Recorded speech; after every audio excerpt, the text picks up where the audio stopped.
quite a few trades on the Nasdaq today. I went long here in London session, closed the position there, went long once again in the AM session, closed the positions there, and took one short. The first two trades were my first model using the stat maps, and the third and last trade was my second model using the stat maps. In this video, I'm going to go over the first model, and in the next few days, I'm going to upload a video on the second model. So, first of all, we would like to build a narrative for price to trade into a direction. Let's start at 2 AM. The new week opened up there, which makes this a new week opening gap. And as you can see, price traded back into that range and rejected off of it and traded higher again. This candle, the New York midnight candle, also took out this candle's low and closed above it. That gave me a bullish short-term bias. Additionally, we had these three equal highs, relatively equal highs, which also act as an bullish drawn liquidity. Cool. Let's go on the 5-minute chart here and on the 1-minute chart here. And let's have a look at the session stat map, which basically gives you the statistics for basically whatever session you're interested in. It can be really specific, but personally I'm using always the standard settings. And also, by the way, if you are a customer of the OHLC stat map, you also have access to the session stat map. They basically come in a bundle. I noticed that many people didn't know that, so if you purchased one of the two indicators, you always also have access to the other one. And I personally look at the OHLC stat map on the daily for the daily projections as some sort of higher time frame narrative, and I use the session stat map for lower time frame analysis. So as soon as the next candle starts, it's 2 AM, which means the 2 to 5 session starts. So let's do that. And as you can see, the stat map automatically projects these levels. What do they mean? Basically, if we expect a bullish bias, the low of the session statistically occurs at that level. From here, we would like to see price trading higher and making the high around this level, which is the statistical distribution level. Once again, this level we expect the low to form, this level we expect the high to form of the session. As soon as the session starts, price is trading into that manipulation level, and we also took out this candle's low, and from here we can go on a lower time frame to read price. Once again, this candle closed below that liquidity pool, which makes this a potential order block. As soon as we close above this, I'm looking at this as a change in the state of delivery. Perfect. As we can see, we are getting a displacement above this level, which confirms this order block, and we also close above this inversion fair value gap. So here we have price trading into that manipulation level. We have a bullish bias and we get a lower time frame confirmation. So this would be my model 1.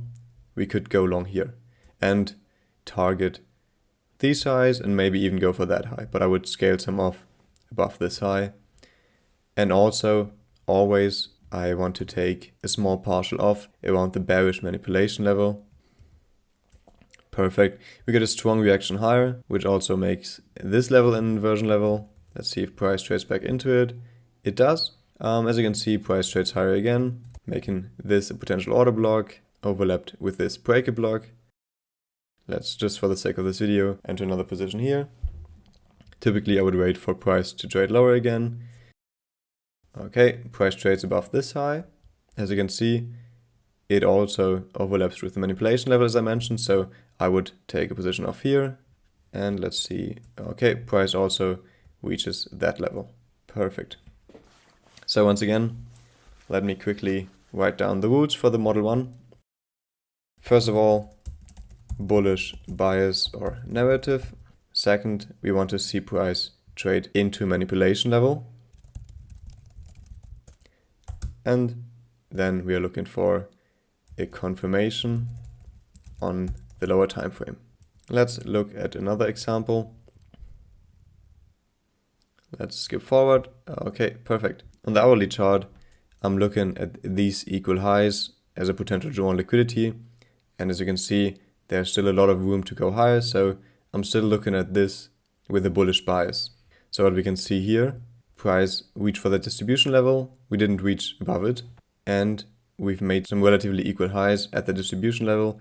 So I could potentially look at this as another drawn liquidity. Again, we are at the manipulation level, but I have not entered any position down there.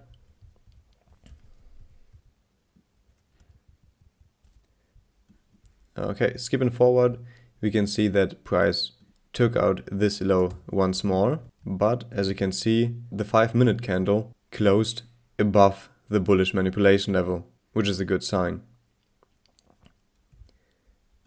So we still have that bullish bias in narrative, especially because we closed back into the range. We rejected off that bullish manipulation level, and once again, this is the order block that took liquidity, and we closed above it. So that's our confirmation lower time frame. We could potentially buy a position here, and let's see what price does. Price trades lower once more into that bullish fair value gap. Let's buy another position in there. And we reached for these highs, which once again is now above the distribution level. So we're closing the position here and we're done for the London session. Clear drawn liquidity, bullish bias narrative, bullish manipulation level, and the bullish confirmation. Let's look at one more example from the AM session. So let's skip forward. Once again, let's start on the hourly. As you can see, price still has not reached these highs, which was our drawn liquidity. So we're looking for price to trade higher.